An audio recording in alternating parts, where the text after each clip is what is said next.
کیسے ادا. بسم اللہ الرحمن الرحیم. ایاک نعبد و ایاک نستعین. میں آج آپ سب کو خوش آمدید کہتا ہوں.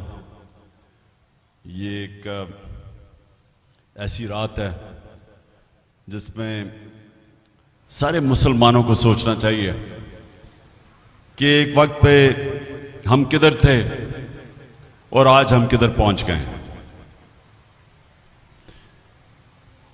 اور وہ اس لیے ہمیں سوچنا چاہیے کہ یہ ہمارا ایمان ہے کہ ان دنوں میں اس رات کو اللہ نے ہمارے اوپر اتنی نعمت کی کہ اپنی کتاب ہمارے اوپر نازل کی. تو ہمیں اس لیے سوچنا چاہیے کہ کیا وجہ ہے کہ اس کتاب نے اور جو گواہ تھا اس کتاب کا ہمارے نبی صلی اللہ علیہ وسلم، انہوں نے اس کتاب اور اس کے پیغام سے دنیا کی تاریخ کا سب سے بڑا انقلاب لے کے آئے. یہ اگر آپ تاریخ کے، میں تو کوئی دینی عالم نہیں ہوں، اسلام کا میں اپنے آپ کو عالم نہیں سمجھتا، لیکن میں ایک تاریخ کا اپنے آپ کو طالب علم سمجھتا ہوں. تاریخ میں نے پڑھی ہوئی. تو میں نے ابھی تک کہیں بھی کسی وقت کسی تاریخ کے اندر کسی دور میں اس طرح کا انقلاب نہیں دیکھا جو کہ میرے نبی صلی اللہ علیہ وسلم مدینہ میں لے کے آئے. کوئی اس کا مثال نہیں ہے. آپ اگر دین سے ہٹ کے صرف ایز اے ہسٹورین، تاریخ کا طالب علم اگر آپ صرف اسٹڈی کریں تو یہ آپ کو کبھی بھی لاجک سے یہ آپ سمجھ ہی نہیں سکتے کہ وہ ہوا کیا. پھر سے میں کہتا ہوں اس کی تاریخ میں کوئی مثال نہیں ہے، کیونکہ ایسا ہوا ہی نہیں کبھی. تو وہ جو چینج آیا تھا انسانوں میں لوگوں کو یہ بھی بتاتا ہوں، یہ لوگ ہم جب بچپن میں پڑھتے تھے اپنی تاریخ تو ہمیں ایسے لگتا تھا کہ وہاں بڑی جنگیں ہوئیں اور بڑی پتہ نہیں کتنے لوگ شہید ہوئے اور دوسری طرف کتنے لوگ مارے گئے. اور پھر ایک تبدیلی آئی تھی. آپ سب کو حیرت ہوگی یہ سوچ کے کہ 622 اور 632 کے درمیان 10 سالوں میں، ان 10 سالوں میں جو ٹوٹل لوگ جنگوں میں مرے تھے دونوں طرف، وہ 12 یا 1300 تھے.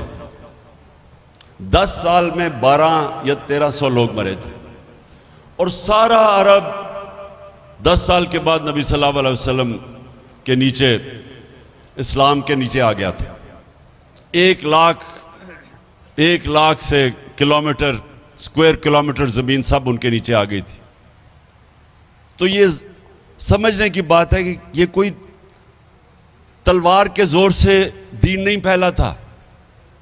یہ جو تبدیلی آئی تھی کہ 10 سالوں میں وہ سارا عرب بھی ان کے نیچے آ گیا اور خون بھی نہیں بہا. جس طرح جب منگولین نے، انہوں نے بھی فتح کی تھی ایک دفعہ دنیا، لیکن کروڑوں لوگوں کی جانیں لی انہوں نے اور خون کے دریا بہے. لیکن اس باری تو جس طرح میں نے کہا 12 سے 1300 ٹوٹل کیجولٹیز تھی. تو اصل میں ذہنی طور پہ فکری انقلاب تھا. انسان بدل گئے تھے. قرآن کی جو آیت ہے کہ میں کبھی کسی قوم کی حالت نہیں بدلتا جب تک وہ قوم خود اپنی حالت بدلنے کی کوشش نہ کرے. تو انسانوں نے اپنے آپ کو بدلا تھا اور وہ پیغام تھا قرآن کے اندر. اور وہ نبی صلی اللہ علیہ وسلم وہ چلتے پھرتے قرآن تھے. اس لیے اللہ کا حکم تھا ان کی اس سنت پہ چلو، ان کی شریعہ پہ چلو. تو اس پیغام نے انسانوں کو بدل دیا اور ان انسانوں نے دنیا کی امامت کی. یعنی یہ اگر آپ دیکھ لیں کہ 625 جنگ بدر اور 11 سال کے بعد یارمک کی جنگ، جدھر رومن ایمپائر یارمک میں ہارتا مسلمانوں سے، اور اس کے اگلے سال دوسرا سپر پاور پرشین ایمپائر وہ ان کے سامنے گھٹنے ٹیکتا ہے. 11 اور 12 سالوں جنگ بدر کے بعد 313 لڑنے والے, یہ کوئی سمجھا دے کہ یہ ہوا کیا. 11 اور 12 سالوں کے بعد دنیا کی 2 سپر پاورز ان کے سامنے گھٹنے ٹیک دیتی ہیں. تو وہ کیا چینج آئی تھی؟ مجھے افسوس سے کہنا پڑتا ہے, میں نے یہ کبھی, میں اتنے چھوٹا سا تھا جب میرے والد مجھے لے جاتے تھے جمعہ کے خطبے پہ, میں نے کبھی کسی کو یہ بتاتے نہیں سنا کہ یہ کیا ہوا تھا. اور میں نے اپنے اسکالرز جو ہیں, جو مسلمان اسکالرز ہیں, میں نے ان میں کبھی نہیں دیکھا کہ اس کے اوپر کوئی اس کو ریسرچ کریں کہ کیا چینج آیا تھا, یہ کیسے ہوا تھا. کیونکہ اس کی کوئی ایکسپلین بیان نہیں کر سکتا, کوئی نہیں بتا سکتا کہ یہ کیا ہوا تھا. اصل میں ہوا تھا, ایک پیغام آیا اور نبی صلی اللہ علیہ وسلم نے اس پیغام کے ذریعے انسانوں کو آزاد کر دیا. یہ یاد رکھیں کہ جو آزادی ہے, اللہ نے اپنی آزادی کے لڑنے کے لیے اس کو جہاد کہا ہے. اگر آپ اپنی آزادی کے اندر کی جنگ لڑتے ہوئے مرتے ہیں تو آپ شہید کا رتبہ دیا ہے. اور پیغمبروں کے بعد شہداء کا رتبہ ہے, اتنا بڑا رتبہ دیا ہے. اس کا مطلب آزادی کو اتنی اہمیت دی ہے کہ غلام قوم آگے نہیں بڑھ سکتی, صرف آزاد انسان اوپر جاتے ہیں. اور اصل میں لا الہ الا اللہ ادھر سے ہی آزادی شروع ہوتی ہے. جب آپ یہ بیان کرتے ہیں کہ اللہ تیرے سوا میں کسی کے سامنے نہیں جھکوں گا, تو یہ آپ کا آزادی کا سفر شروع ہو جاتا ہے. اور پھر اندرونی آزادی کہ جب آپ خوف, یہ بہت بڑا بت ہے. میری زندگی میں جو لوگ اوپر نہیں جا سکتے, وہ اپنے خوف کے اوپر قابو جو نہیں پاتا وہ اوپر نہیں جاتا کسی شعبے میں بھی. جو انسان خوف کے اوپر قابو نہیں پاتا اس نے آج تک بڑا کام نہیں کیا. جو میں مثال دیتا ہوں, جو شخص سب سے پہلے سب سے اونچے پہاڑ پہ چڑھا تھا آج سے کوئی 70 سال پہلے, تو اس سے پہلے سب لوگ جو اوپر چڑھنے گئے تھے ماؤنٹ ایوریسٹ کے, وہ مر گئے تھے, اور شاید تھوڑے سے تھے جو بچ کے واپس آ گئے تھے. تو سوچیں کہ جب اس نے فیصلہ کیا چڑھنے کا, تو اس نے سب سے پہلے اپنے خوف کے اوپر قابو پایا. اور قرآن کی آیت ہے کہ جو لوگ ایمان لے آئے ہیں میں ان کے خوف دور کر دیتا ہوں. ان لوگوں کے خوف دور کر دیا اللہ نے. وہ جو عرب جن کی حیثیت ہی کوئی نہیں تھی, 2 سپر پاور دونوں طرف, تو ان کو آزاد کیا خوف سے, بڑے انسان بنانے کے لیے جنہوں نے دنیا کی امامت کی. پھر ان کو جو کیریکٹر ہے, ایک بڑے انسان کا بڑا کیریکٹر ہوتا ہے. جو مثال تھی صادق اور امین کی, سچا اور انصاف کرنے والا, جو ان کے صحابہ تھے سب لیڈر بن گئے, جو ان کے ارد گرد تھے وہ لیڈرز بن گئے, انسانوں کو لیڈرز بنا دیا. میں پڑھ رہا تھا کہ حضرت بلال جو غلام تھے, انہوں نے بھی 2 کیمپین جنرل بن کے لیڈ کی تھی. غلاموں کو انہوں نے جنرلز بنا دیا. جو مجھے سب سے پسند ہے مولانا رومی کی, جب وہ کہتے ہیں کہ جب اللہ نے تمہیں پر دیے کیوں زمین پہ رینگ رہے ہو. سب انسانوں کے پاس پر ہیں, لیکن اس پرواز کے لیے ایک راستہ چاہیے, اور وہ راستہ 5 وقت کی نماز میں مانگتے ہیں کہ اللہ اس کے راستے پہ لگا جن کو نعمتیں بخشی ہیں. وہ والا راستہ ہے پرواز کا, وہ بھی ہمیں نہیں سمجھ ابھی تک. سوچیں کہ آپ مکہ مدینہ جائیں, سب سے زیادہ آپ کو مسلمان پاکستانی ملتے ہیں وہاں. میں تو جب بھی گیا ہوں مجھے سب سے زیادہ وہاں پاکستانی نظر آئے, مسلمان. یہاں سب سے زیادہ عشق کیا جاتا ہے نبی صلی اللہ علیہ وسلم سے, عاشق رسول زیادہ یہاں ہے. تبلیغی جماعت کا اجتماع ہوتا ہے, 20 لاکھ لوگ جمع ہو جاتے ہیں. لیکن یہ پوچھیں کہ کیوں ہماری یہ حالات ہیں آج, کہ دنیا میں گھٹنوں پہ پھر رہے ہیں, بھیک مانگتے ہوئے پھر رہے ہیں, ملک غریب ہے, لیکن پاکستانی امیر ترین ہیں, اربوں روپے کی ان کی پراپرٹیز باہر ہیں, لیکن ملک غریب ہے. کیونکہ ہم اتنا دور چلے گئے اس پیغام سے جس پیغام نے مسلمانوں کو اوپر لے کے گیا تھا. ایک دفعہ جو ایک پیغام اوپر لے کے گیا تھا، آج ہم وہ پیغام سے دور چلے گئے.